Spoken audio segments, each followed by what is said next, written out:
యెహెజ్కేలు 4వ అధ్యాయం మొదటి 3 వచనాలు ధ్యానించుకుని ఆరాధనలోకి వెళ్దాం. నరపుత్రుడా, పెంకు ఒకటి తీసుకుని వచ్చి నీ ముందర ఉంచుకొని యెరూషలేము పట్టణపు రూపమును దాని మీద రాయము. నరపుత్రుడు అంటే ఎవరండి? యెహెజ్కేలు ప్రవక్త. నరపుత్రుడు అంటే అర్థం ఏంటంటే, దేవుడు మనిషిని నరపుత్రుడు అని సంబోధించినప్పుడు నరులుగా గుర్తించాలి కదా. దేవుడిగా తను తాను మాట్లాడుతూ ఉంటాడు. చాలాసార్లు ఏమవుతుందంటే, దేవుని ధిక్కరించే మానవమాత్రులమైన మనము, నరమాత్రులమైన మనము అధికంగా దేవుని ధిక్కరించే స్వభావం ఉంటుందన్నమాట. ఆ సాతానుడు మనుషుని యొక్క మనోనేత్రాలకి గుడ్డితనం కలిగి చేయటం మాత్రమే కాదు, కానీ దేవునికి విరోధంగా మన హృదయాల్ని కఠినం చేసి పడేశాడు కదా. అందుకనే దేవుని వాక్యము మన హృదయంలో ఫలించుట కూడా కష్టం అన్నమాట. మొట్టమొదటిగా దేవుని వాక్యాన్ని వినాలి, విన్న తర్వాత దాన్ని గ్రహించాలి. అంటే శ్రద్ధగా జాగ్రత్తగా వినాలి, దాన్ని గ్రహించాలి, తర్వాత దాన్ని ఏం చేయాలి? పాటించాలి. అప్పుడు మనం ఏమవుతాం? ధన్యులం అవుతాం.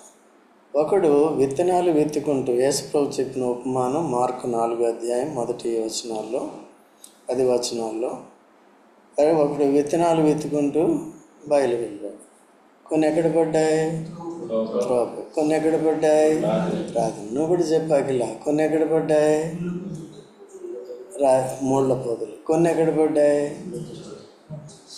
ముళ్ళ పొదలు అయిపోయినాయి. మంచి నేల. సో ఎన్ని రకాల నేలలు ఉన్నాయి?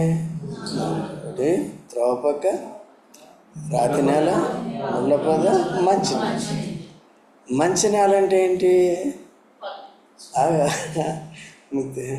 మంచి నేల అంటే ఏంటి? డేవిడ్, మంచి నేల అంటే ఏంటి? సేతి. అఖిల, మంచి నేల అంటే ఏంటి? అంటే ముందు మూడు లేనిది మంచి నేల. నేలలో ముందు త్రోవ పక్క, రాతి, పొలం సేద్యం చేసేటప్పుడు మీకు ఊరి నుంచి వచ్చారు కాబట్టి ఏం చేస్తారు? నేలని సదం చేసుకోవాలి. మెట్ట పంట అయినా, లేకపోతే ఇంకేంటిది మాగానే ఏదన్నా, అదైనా సరే మెత్తన పంట అయినా మెట్ట పంట అయినప్పటికీ నేలను సదం చేసి ఏం చేయాలి? దాంట్లో ఉన్న రాళ్ళు గీళ్ళు, దాంట్లో ఉన్న మొక్కలు, కలుపు తర్వాత వస్తుంది. కలుపు పంట వస్తుంది. ముందు ముళ్ళ చెట్లు అవి ఉన్నాయనికి ఏం చేయాలి? తీసేసి అప్పుడు విత్తనాలు చల్లాలి. ఎక్కడ చల్లాలి? గట్టి ఉంటుంది, గట్టి మీద చల్లాలి. లేకపోతే నాట్లు ఎక్కడ నాటాలి? నారు ఎక్కడ నాటాలి? గట్టి మీద నాటాలి. నాటేవాడు తప్ప, విత్తనం తప్ప? నాటేవాడు తప్పు, వినేవాడిది తప్పు. అందుకనే మేము ఏం చేస్తామంటే ఇక్కడ చెక్ చేసిన తర్వాత చేస్తాం కదా, ఎవరు వింటున్నారు, ఎవరు వినట్లేదు అనే విషయాలన్నీ కూడా చెక్ చేస్తాం.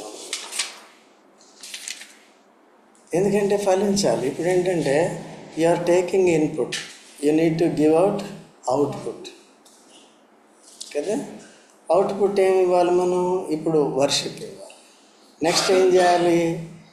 విన్న వాక్య ప్రకారం దాంట్లో మనలో ఏమైనా లోపాలు ఉంటే కనపడితే ఎవరికి వారు పరీక్షించుకుని ఆ లోపాలను ఏం చేయాలి? ప్రభువా క్షమించని ఒప్పుకొని క్షమాపణ పొంది దాన్ని ఏం చేయాలి? మళ్ళీ విడిచిపెట్టి ఆ విధంగా మనం నడుచుకుంటూ ద్వారా ఆత్మీయ జీవితంలో ఫలిస్తామన్నమాట. దేవుని వాక్యమే మన హృదయాన్ని ఫలింపచేసేదిగా ఉంటుంది. దేవుని ఆత్మ సహాయం ద్వారా అర్థమవుతుందండి. అందుకనే ఈ విషయాలు జాగ్రత్తగా నేర్చుకోవాలి. అయితే వాటిని తీసుకోవాలి. త్రోవ పక్క అంటే నిర్లక్ష్యంగా వినటం కానీ, ఏదో నిర్లక్ష్యంగా వాక్యం చెప్పేవాళ్ళు చెప్పటం కానీ, లేకపోతే తెలియకుండా ఏదో చెప్పటం కానీ. ఆ త్రోవ మీద పడిన విత్తనాలు ఎవరై? ఆకాశ పక్షులు వచ్చి ఎత్తుకు. నిర్లక్ష్యంగా వింటే 1-2 మాటలు లోపలికి వెళ్ళినా సాతాను ఎత్తుకుపోతాడు. ఓకే, యూదా ఇస్కరియోతుకి జరిగింది అది. యేసుప్రభు ఎన్నో బోధలు, ఎన్నో మాటలు చెప్తే మిగిలిన వాళ్ళందరూ కూడా మేలు పొందారు, కానీ ఆయన పాడైపోయారు. ఎందుకంటే దేవుని వాక్యాన్ని హృదయంలో చేర్చుకోలేదు. ఏం తీసుకోలేదు తన హృదయంలో నుండి? ధనాపేక్షను తీసుకోలేదు. ఏదో రకంగా డబ్బు సంపాదించాలి. యేసుప్రభుని అమ్మేసైనా డబ్బు సంపాదించాలి. ఇంకెంతకంటే ఏమనుందండి కదా. కాబట్టి అది తొలగించుకోవాలి. రెండోది ఏంటి? కఠిన హృదయం. ఇక్కడికి వచ్చి వింటాము, బయటకు వెళ్ళిన తర్వాత చాలా బాగుంది వాక్యం, చాలా బాగుంది, బయటకు వెళ్ళిన తర్వాత పాటించు. అది కఠిన హృదయం. మూడోది ఏంటంటే ముళ్ళ పొదలు. ముళ్ళ పొదలు అంటే ఏంటి? ఐహిక విచారం. ఇది నేను కొత్తగా ఏం చెప్పట్లేదు, దాని కిందే యేసుప్రభు దాన్ని ఏం చేస్తాడు? వివరిస్తాడు అన్నమాట. ముళ్ళ పొదలు అంటే ఐహిక విచారములు, ధనమాశ. విశ్వాసులు సైతం ఏం చేస్తున్నారంటే, నా చింత యావత్తు ఎవరి మీద? మీ చింత యావత్తు నా మీద వేయండి అని యేసుప్రభు చెప్తే మనం ఏం చేస్తాం? మనం చింతిస్తూ ఉంటాం. ఆ చింతించినప్పుడు సాతానుడు వచ్చి ఏం చేస్తాడు? మింగివేస్తాడు, ఇంకా నిరాశపరుస్తూ ఉంటాడు. అనేకమైన ధనమోసాల్లో చిక్కుంటాం. మీ దగ్గర ఏదైనా డబ్బు వస్తున్నప్పుడు ఆ డబ్బుని దురాశతో ఇట్లా ఇన్వెస్ట్ చేద్దాం, అట్లా ఇన్వెస్ట్ చేద్దాం, అది చేద్దాం, ఇది చేద్దాం అని దీంట్లో అనేక సమస్యలు ఇరుక్కుంటారు. అందుకనే జాగ్రత్తగా ఉండాలి. చూడండి కీర్తన 62:10. కీర్తన 62:10 త్వరగా చదవండి.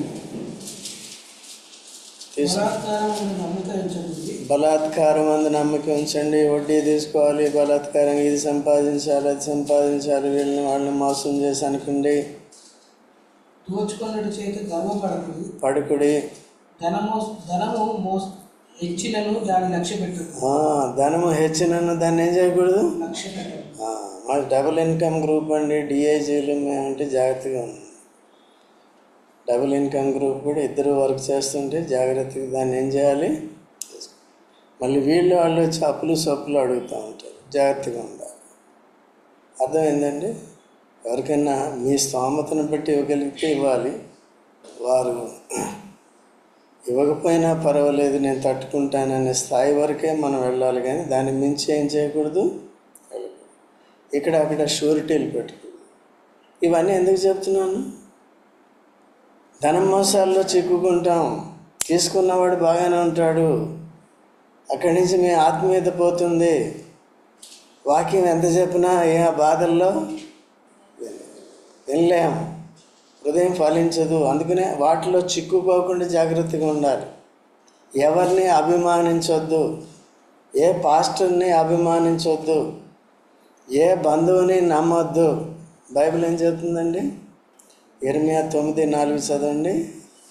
ఏ సహోదరునినైనను నమ్మకుడు, ఎందుకంటే ప్రతి సహోదరుడు తంత్రగొట్టి అయి తన పొరుగువాని కొంప ముంచును. కొంప ముంచడం అంటే అర్థం ఏంటండి? దోసుకుని వెళ్ళిపోతారు. జాగ్రత్తగా ఉండండి. ఈ విషయాలు సీరియస్గా తీసుకుంటేనే అప్పుడు మన హృదయం ఏ నేల అవుతుంది? మంచి నేల. మంచి నేలలో ఏం విత్తుకోవాలి? వాక్యం. మరి రావాలి కదా, నేను రావాలి కదా, వాక్యం వినాలి కదా. ఆ వాక్యాన్ని విత్తుకున్నప్పుడు దాంట్లో ఉన్న అర్థాన్ని మనం అర్థం చేసుకుని ఆ ప్రకారం ఆత్మీయ జీవితంలో మనం ఎదిగేవారుగాను ఆత్మీయంగా ఫలించేవారుగాను ఉండేది నేర్చుకోవాలి.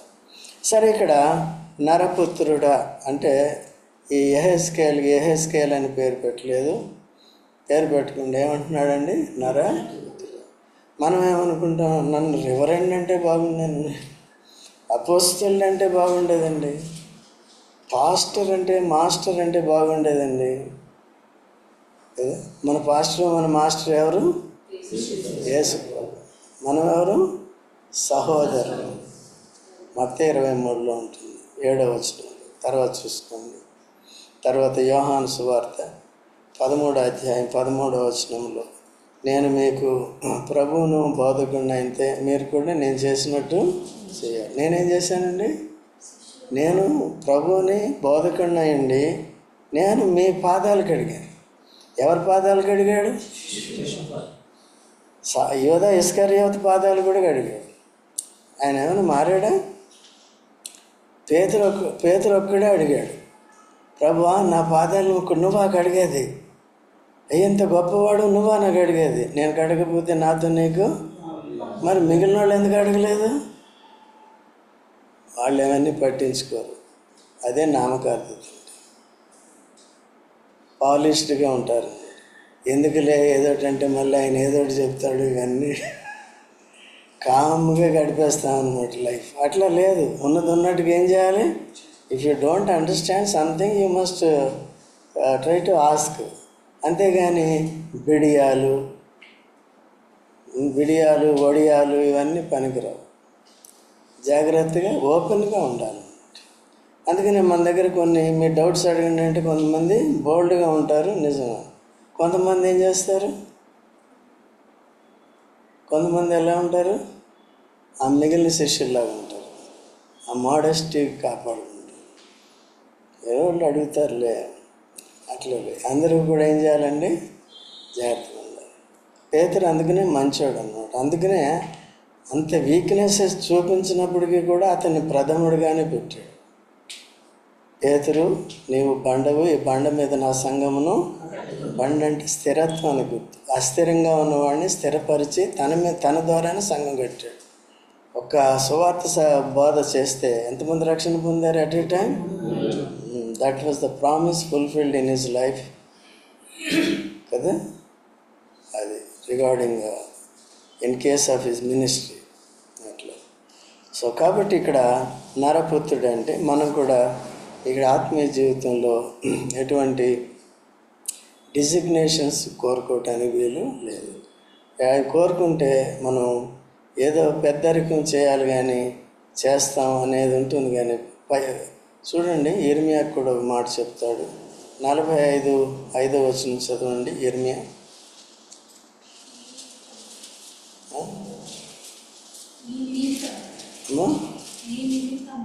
నీ నిమిత్తము నీవు గొప్ప వాటిని వెతుకుచున్నావా? వెతకవద్దు. చాలండి. నీ నిమిత్తము నీవు గొప్ప వాటిని వెతుకుచున్నావా? వెతకవద్దు. అర్థమవుతుందండి? ఇర్మియాకి ఏం చెప్తున్నాడు? నీ నిమిత్తము నీవు. అందుకని యేసుక్రీస్తు ప్రభు కూడా ఏమన్నాడు? హెచ్చైన వాటి మీద కాకుండా మన మనసు దేని మీద పెట్టుకోవాలి? తగ్గు వాటి మీద పెట్టుకోవాలి. అప్పుడు హెచ్చైనవి ఇస్తాడు. హెచ్చైనవి పెట్టుకుంటే తగ్గుబాటుకి తీసుకొస్తాడు.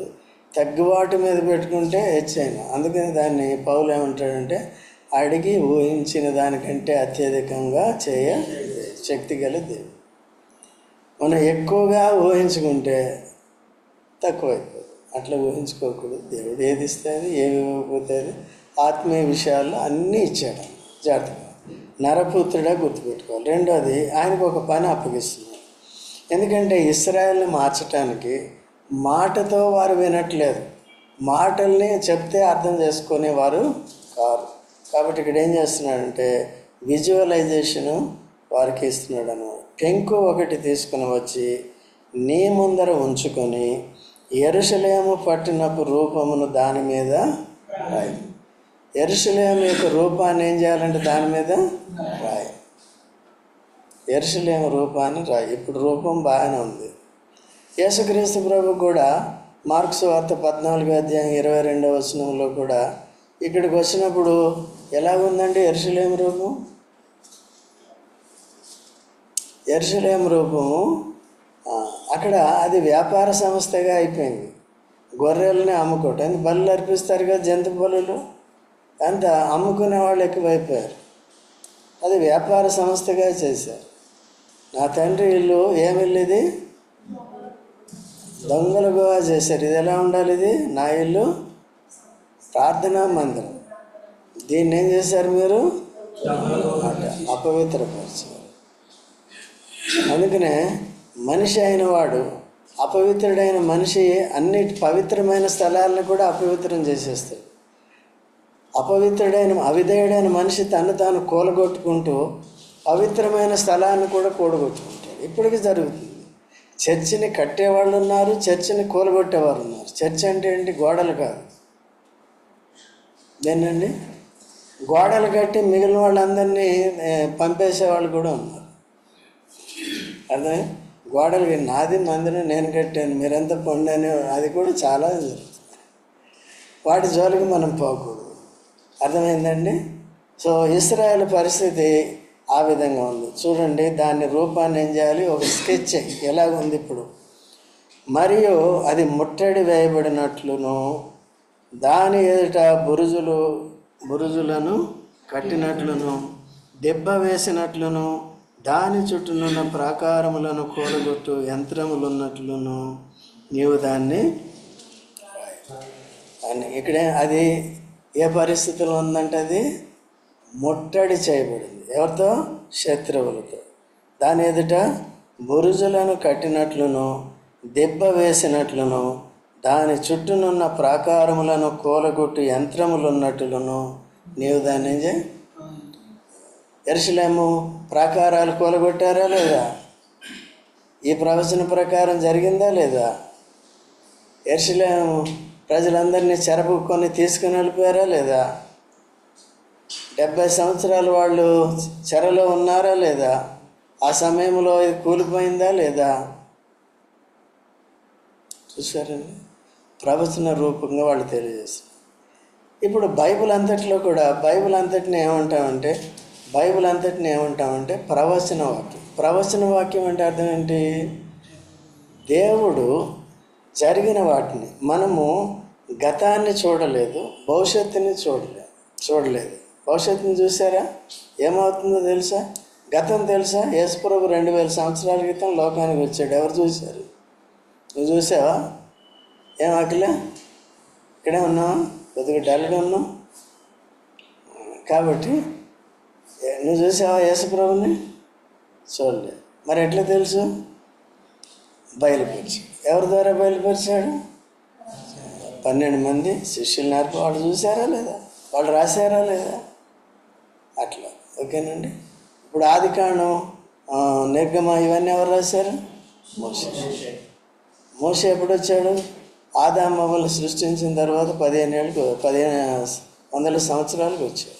ఆయనకి ఎట్లా తెలిసింది? ప్రవచనం. దేవుడు ఏం చేశాడండి? ఆయనకి చెప్పాడు. ఆయన సంపూర్ణమైన విధేయతలోకి వచ్చిన తర్వాత దేవుడు చెప్పింది చెప్పినట్టే ధర్మశాస్త్రాన్ని ఇచ్చి చూపించాడు ఆయనకి. ధర్మశాస్త్రం చక్కగా రాశాడు. తర్వాత ఈ విషయాలన్నీ కూడా ఏం చేశాడండి? ఆయనకి బయలుపరిస్తే చక్కగా రాశాడు. అది కాబట్టి మనది సత్యదేవుడు సత్యమైన ప్రవక్తల్ని వాడుకొని, అబద్ధ ప్రవక్తలు కాదు వాడుకొని ఇచ్చాడు. సో అనేక మంది అబద్ధాన్ని నమ్ముతారన్నమాట. వక్రీకరించిన వాటిని నమ్మి చెడిపోతున్నారు. ఆత్మీయ జీవితము చాలా ఇంపార్టెంట్ ప్రతి మనిషికి కూడా. అవునా కదా స్వీటీ? దాన్ని నిర్లక్ష్య పెట్టడానికి వీలు లేదు. ఈ లోకంలో ఎప్పుడు ఉంటామో ఎప్పుడు ఊడిపోతామో మనకు తెలియదు. ఎప్పుడు ఉంటామో తెలుసా? లేదు. అయితే శాశ్వతమైంది, స్థిరమైంది, నిశ్చలమైంది, నిరంతరమైంది దేవుడు మనకి అనుగ్రహించాడు. అదే పరలోకం క్రీస్తు యేసు ద్వారా. కాబట్టి దాన్ని గట్టిగా పట్టుకోవాలి. అయితే ఇక్కడ పాత యెరూషలేము ఏమైపోతుందంటండి? ముట్టడి వేయబడుతుంది. దాని ప్రాకారాలు ఏమవుతాయి? వాళ్ళు వచ్చి బురుజులు కట్టుకుంటారు. వాళ్ళు వాచ్మెన్ వాళ్ళు చూస్తారు. శత్రువు వచ్చి చూస్తే వాచ్ చేస్తూ ఉంటాడు. యెరూషలేములో ఎవరి కదలికలు ఎలాగున్నాయి ఇవన్నీ కూడా చూస్తారన్నమాట. ఎవరిని కూడా స్వేచ్ఛగా ముట్టడి అంటే అది స్వేచ్ఛ అనేది పోతుంది. అందుకనే దేవునికి లోబడినప్పుడు స్వేచ్ఛగా ఉంటుంది. దేవునికి లోబడినప్పుడు శత్రువు మనల్ని పట్టుకున్నప్పుడు మనం బానిసలం అయిపోతాం. మనం నీతికి దాసులం కావాలి కానీ పాపానికి బానిసలు కాకూడదు. యేసుక్రీస్తు ప్రభునందు విశ్వాసం ఉంచడం ద్వారా మనల్ని ఏం చేశాడు? స్వతంత్రులుగా చేశాడు. ఎక్కడుంది? యోహాను సువార్త 8:32-34 వరకు ఉంటుంది. తర్వాత చదువుకోండి. యోహాను సువార్త ఎంత? 8:34 కదా. కుమారుని యందు విశ్వాసం ఉంచిన వాడు ఏమవుతాడు? స్వతంత్రుడు అవుతాడు. దేని నుంచి స్వాతంత్ర్యం? బానిసత్వం నుంచి, ముట్టడి నుంచి, సాతాను యొక్క కుతంత్రాలన్నిటి నుంచి కూడా విడుదల పొందుతాడు. యేసుక్రీస్తు ప్రభువులో అటువంటి శక్తి ఉంది. యేసు ప్రభు సర్వాధికారం కలిగిన దేవుడు. యేసు ప్రభు నమ్ముకుంటు ద్వారా మనల్ని ఒంటరిగా విడిచిపెట్టలేదు, కానీ మనలో ఉండుటకు పరిశుద్ధాత్మనిచ్చాడు. మనతో ఉండుటకు పరిశుద్ధాత్మనిచ్చాడు. మనలోనూ ఉంటాడు, మనతోనూ ఉంటాడు. ఎవరండి? అందుకనే ఆత్మీయ జీవితాన్ని తెలివిగా, జాగ్రత్తగా వాక్యాన్ని అర్థం చేసుకుంటూ ఉండాలి. ఆ దినాల్లో ఇశ్రాయేలు యొక్క నిర్లక్ష్యాన్ని బట్టి దాన్ని ఏం జరగబోతుందో ముందుగానే యెహెజ్కేలు ఏం చేశాడు? యెహెజ్కేలుకి తెలియజేశాడు. యేసుక్రీస్తు ప్రభు కూడా ఇక్కడికి వచ్చి నిజమైన ప్రవక్తగా, నిజమైన దేవుని కుమారుడిగా, నిజమైన పాపుల రక్షకుడిగా, ఆయనకి ఎన్నో డిజిగ్నేషన్స్ ఉన్నాయి. ఎవరికి? ఒక రకంగా యెహెజ్కేలు వలె నరపుత్రుడు, మనిషి కుమారుడు అంటే దీనమైనది. ఇంకో రకంగా దాసుడు, ఏకంగా శిష్యుల పాదాలు పట్టుకుని కడిగాడా లేదా? దాసుడు ఒకటి కాదు. ఇంకోటి అపోస్తలుడు, ఇంకోటి ప్రధాన యాజకుడు, నిరంతర ప్రధాన యాజకుడు, ఇంకోటి పాపుల రక్షకుడు, ఇంకోటి చెప్పండి, చెప్పలేరు, ఇంకోటి లోక పాపమును మోసుకొని పోవు. ఎందుకంటే నా గొర్రెపిల్ల నేను ఇచ్చినా అని చెప్పకుండా ఎవరిచ్చారు ఇప్పుడు? అందుకనే ఆరాధన. మనం ఇస్తే మనం గొప్ప చెప్పుకుంటాం. అందుకని అతిశయించేవాడు ఎవరు ఎంత అతిశయించాలి? ఎందుకు? నా పాపాలు యేసు ప్రభు ద్వారానే క్షమాపణ కలిగింది, నా పాపాలకి అపరాధాలకి రక్షణ యేసు ప్రభు ద్వారానే వచ్చింది, ఈ దైవజ్ఞానం యేసు ప్రభు ద్వారానే వచ్చింది. కలిగిందంతా ఎవరి ద్వారా వచ్చింది? యేసు ప్రభు ద్వారా వచ్చింది.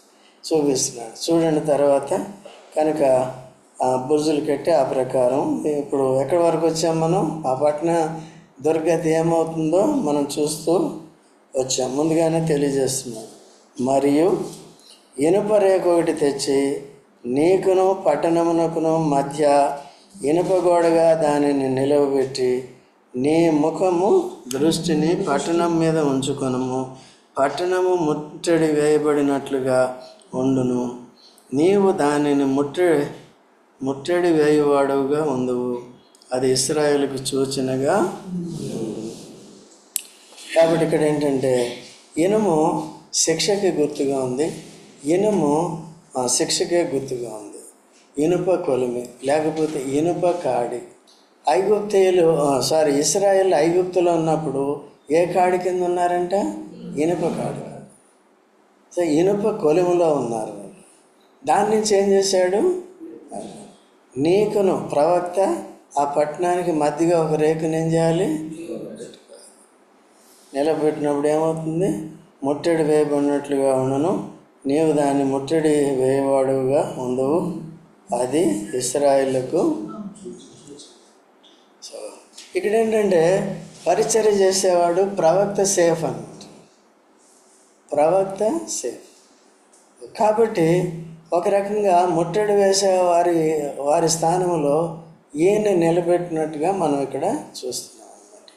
సరే, మనకి ఇప్పుడు చూడండి, యేసుక్రీస్తు ప్రభు మనకి తనకి మధ్యలో ఉన్న గోడని తొలగించాడు. దేన్ని తొలగించాడు?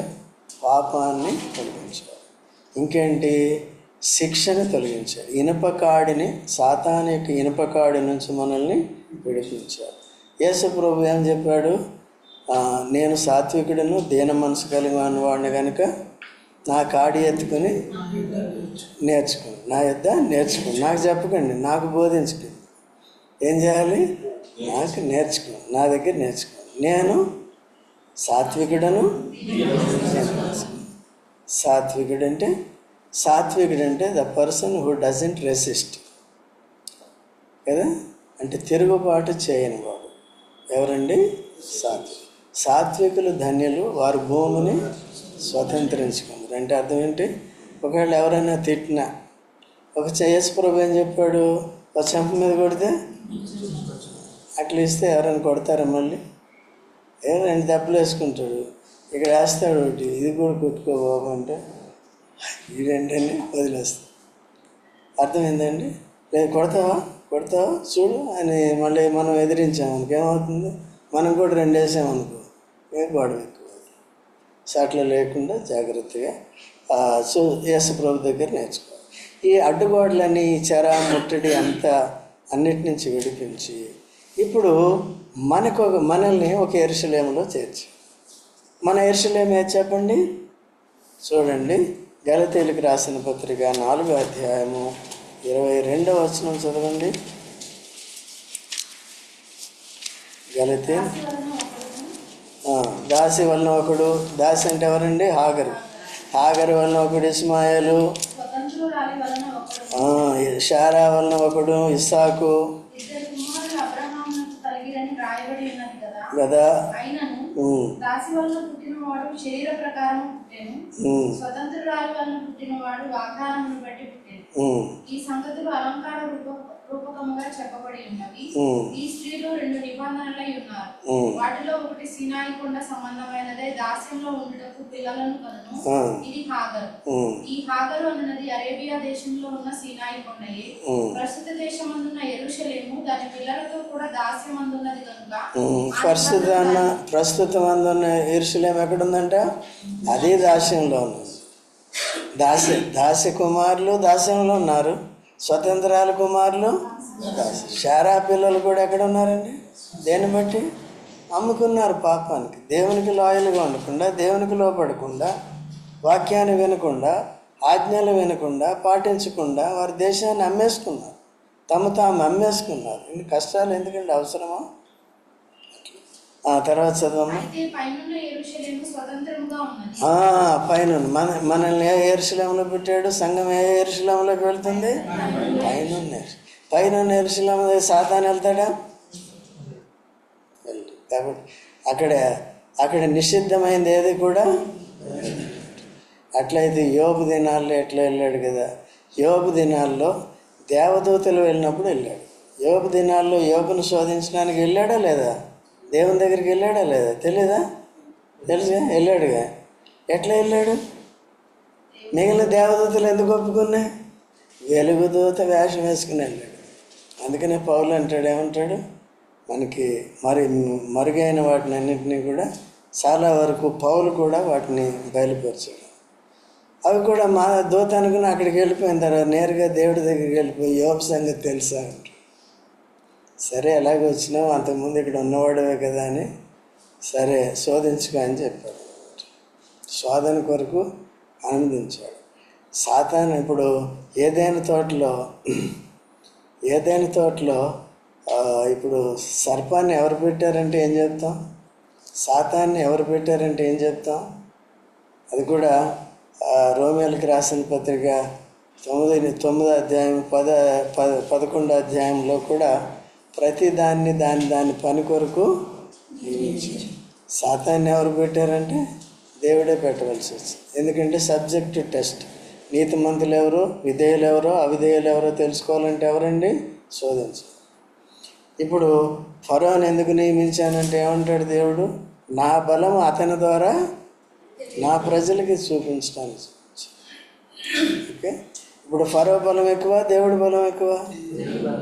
మోషే సామాన్యమైన మానవుడిని, మోషేని దేవుడు వాడుకుని ఏం చేశాడంటే, ఇప్పుడు మోషే గొప్ప, ఫరో గొప్ప? మోషే ఫరోని ఏం చేశాడు? గడగడలాడించాడు. ఏదన్నీ బతమాలుకుంటూ వచ్చాడు. ఎప్పుడైతే శ్రమ ఎక్కువైందో మోషే ప్రార్థన చేయమన్నప్పుడు ఈయన దేవుని ద్వారా ఏం చేశాడు? తిరిగి ప్రార్థన చేసినప్పుడు తగ్గేది. చివరికి ఆ రీతిగా వచ్చాడు. సో ప్రతి దాని పని కొరకు నియమించాడు. అయితే మనల్ని దేవుడు ఏర్పరచుకున్నాడు కనుక, ఖచ్చితంగా మనం దేవుని బిడ్డలం కనుక, దేవునికి యాజకులం కనుక మనం అవిధేయుల్లాగా ప్రవర్తించకూడదు, సాతానికి చోటు ఇవ్వకూడదు.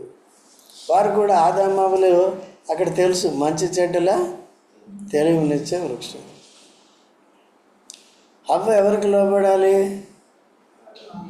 దేవునికి లోబడాలి. ఆదాముకి తర్వాత సంగతి. మొదట ఆదాము ఎవరికి లోబడ్డాడు? మొదటి భర్త ఎవరండి? సృష్టిలో మొదటి భర్త ఎవరు? మొదటి భార్య ఎవరు? హవ్వ. మొదటి భర్త ఎవరు? ఆదాము. కడపటి భర్త ఎవరు? యేసు. కడపటి భార్య ఎవరు? సంఘం. నువ్వు నేనే. అబ్బాయి ఎంత మంచివాడు. మొదటి భార్య ఏం చేసింది? లోబడలేదు కదా. మొదటి భర్త ఏం చేశాడు? ఇప్పుడు కడపటి భర్త ఏం చేస్తున్నాడు? శుద్ధి చేసుకుని మన మీద ప్రభువుగా ఉన్నాడు, మనకి భర్తగా. మనం ఏం చేయాలి? లోబడాలి. అప్పలాగా లోబడాలా? మనం సంఘము. అందుకనే ఎఫ్ఎస్సి 5:25 ఏముంటుందంటే, వస్తే చెప్పు, లేకపోతే చదువు చెప్పు. సంఘం ఏం చేస్తుంది? క్రీస్తుకి లోబడుతుందా, ఎగబడుతుందా? ఎగబడితే బానిసత్వంలోకి వెళ్ళిపోతావు, సాతాను కాడి కిందకి వెళ్ళిపోతావు, శ్రమలు అధికం అవుతాయి. లోబడితే అందుకని భార్య స్థానం భార్య వహించాలి. భార్య ధర్మం భార్య, భర్త ధర్మం. ఇప్పుడు మనం క్రీస్తులో ఉన్న మనము ఈ భౌతిక వివాహాన్ని కూడా కనపరుచుకోవాలి. వివాహం అన్ని విషయంలో ఘనమైందంటారుగా పెళ్లి చేసేటప్పుడు. అప్పటికే అది ఆ రోజుకే, ఆ పూటకే. తర్వాత అది. అందుకని ఈ స్టాండర్డ్స్ మెయింటైన్ చేయాలి. క్రీస్తు భర్తగా, సంఘము భార్యగా, భార్య అయిన సంఘం ఏ రీతిగా విధేయత చూపించాలి? ఇప్పుడు క్రీస్తు మనకి విధేయత చూపిస్తాడా? క్రీస్తు చెప్పినట్టు మనం చేయాలా? మనం చెప్పినట్టు క్రీస్తు చేయాలా? క్రీస్తు మన మేలు కొరకే చేస్తాడు, ప్రేమతోనే చెప్తాడు. మనకి మేలు కలగటానికి, ఐశ్వర్యం కలగటానికి ఇక్కడ కాదు, పరసంబంధమైన మహిమ కలగటానికి, నిత్య జీవం కలగటానికే చెప్తాడు. తనకున్న దాంట్లో తను పాలుభాగస్తులుగా చేస్తాడు సంఘం అనే భార్యని. ఓకే అండి. సో భార్య కూడా ఏం చేయాలండి? అటువంటి పవిత్రమైన ప్రవర్తన కలిగి వాక్యాన్ని నేర్చుకుంటూ వాక్య ప్రకారం అన్ని విషయాల్లో ఈ భార్య పవిత్రంగా జీవిస్తూ వాక్యానుసారంగా తన భర్త కూడా పవిత్రమైన విధేయత చూపించాలి. అపవిత్రమైన విధేయత కాదు. చెడు పనులు చేయడానికి సినిమాకి పోదాము అంటే ఏమంటారు? ఆదివారం ఎందుకులే సినిమాకి పోదాం అట్లా పోవచ్చా? ఆదివారం కాదు ఇంకో వారం పోవచ్చా? సినిమా దాకా ఎందుకు లేవా ఫోన్లు? ఇవన్నీ కాకుండా ఏం చేయాలండి? దాన్ని పవిత్రంగా సద్వినియోగం చేసుకోవాలి. భర్త ఏదైనా స్పిరిచువల్గా ఇచ్చేద్దాం, మందిరానికి వెళ్దాం అని ప్రార్థన చేద్దాం అంటే ఏం చేయాలండి? భార్య కొన్నిసార్లు భర్త రక్షణ పొందడు, భార్య రక్షణ పొందుతుంది. భర్త రక్షణ పొందితే భార్య రక్షణ పొందడు. అప్పుడు వాళ్ళిద్దరూ కూడా పవిత్రమైన ప్రవర్తన చూపించారు. పవిత్రమైన ప్రవర్తన బట్టి ఏమవుతారండి? ఇప్పుడు మన దగ్గరికి ఒక ఆవిడ వస్తుంది, పేర్లు చెప్పను. అయితే ఆమెను ఆటంకపరుస్తున్నారు. నువ్వు వెళ్ళొద్దు. ఆయన కూడా అంతకుముందు చర్చికి వెళ్ళేవాడు, కఠినం అయిపోయాడు. ఎందుకంటే బోధల పునాది మీద లేదు. అందుకని ఇక్కడికి వచ్చినప్పుడు ఎంత గొప్పవాళ్ళు అయినా వాళ్ళ పునాది ఏంటో చూసి ఆ ప్రకారం చెప్పవచ్చు. లేకపోతే కొన్ని రోజులు ఏమవుతారు? కొట్టుకుపోతారు. అయితే ఆయన మానేశాడు. ఏది? స్టాక్ ఎక్స్చేంజ్లో షేర్ దాంట్లో నష్టపోయాడంట. యేసుప్రభు నాకేం మేలు చేశాడు? లాస్ వచ్చి యేసుప్రభు చేయమన్నాడు. నువ్వు స్టాక్ ఎక్స్చేంజ్ పని, షేర్ మార్కెట్, ఈ జోదాలు ఎందుకండి ఇవన్నీ? ఉన్నదే జాగ్రత్తగా తినండి, కొంచెం దాచుకోండి, బ్యాంకులో దాచుకోండి. న్యాయపరమైన వడ్డీ వస్తుంది. ఎక్కువాడు 70 పైసలు 80 పైసలు ఇస్తాడు, పెట్టుకోండి. అర్థమైందండి? పోయిందంటే మానేసాడు. వీళ్ళని కూడా మీరు వెళ్ళొద్దు అంటారు. వాళ్ళు ఈ సమస్యలు నాకు చెప్పినప్పుడు చక్కగా చెప్తాను, నేను కఠినంగా చెప్పను. మీరు రావాలి, ధిక్కరించాలని చెప్పి మంచిది కాదు. సరే అమ్మ అట్లా ఉండండి, మీకు దేవుడు మనకి ఆన్లైన్లో అటెండ్ అవ్వండి, ఆన్లైన్లో అటెండ్ అవుతుంది. అయితే మొన్న ఒక రోజున ఏమైందంటే భయంకరమైన యాక్సిడెంట్ అయింది. ఎవరికి? భర్తకి. బాగా చెప్పావు, ఇక్కడే ఉన్నారు. యాక్సిడెంట్ అయిన తర్వాత బతికి బట్ట కట్టారు. కార్ అంతా డ్యామేజ్ అయిపోయింది. పైసలు ఉన్నవాళ్ళే, డ్యామేజ్ అయిపోయింది. అయితే అవి ఇక్కడి నుంచి వచ్చిన తర్వాత సరే మిమ్మల్ని వెళ్ళొద్దన్నాను కదా, నెలకి 2 వారాలు వెళ్ళండి అని చెప్పి నెమ్మదిగా దించుతాడులే అని చెప్పాను. అర్థమైందా? అందుకనే ఇప్పుడు అలాంటి వాటి కొరకు ప్రార్థన చేస్తే దేవుడు ఏం చేస్తాడు? వేణమ్మ గారు వాటి కొరకు చేయాలి మనం, అంతేగాని వాళ్ళకి కారు ఇయ్యి, వాళ్ళకి మోటార్ ఇయ్యి, వాళ్ళకి అది కాదు. సంతానం అంటారు, అది దేవుని చిత్తు. సంతానం ఇస్తాడు దేవుడు. ఆత్మఫలం, గర్భఫలం, భూఫలం. భూఫలం మీద ఆశ పెట్టుకోవద్దు. ఎంత ఇస్తే అంత దాంతో జాగ్రత్తగా ఉండాలి. ఆ మోసాల్లో చిక్కుకోకు, జాగ్రత్తగా ఉండాలి. అర్థమైందండి? సో కాబట్టి ఎంతవరకు వచ్చిందండి? మన యెరూషలేము ఎక్కడుంది? భూమి మీద ఉన్న యెరూషలేము ఇంకా ముట్టడిలో ఉంది, ఇంకా బానిసత్వంలో ఉంది. ఇప్పుడు కూడా ఏమవుతుందండి? భయంకరమైన యుద్ధాలు జరుగుతున్నాయి. అది ఎప్పుడు ఆగుతుందో తెలియదు. ఇంకా ఎన్ని దేశాలు వచ్చి ఒకేసారి అటాక్ చేస్తాయో తెలియదు. అమెరికా వారికి తోడుగా ఉంది, అందుకనే సమస్య ఎక్కువ అవుతుంది.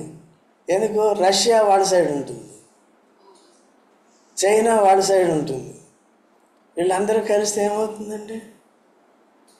మళ్ళీ ఇండియా మీదకి వస్తుంది. ప్రపంచ యుద్ధం అట్లా అయిపోయింది.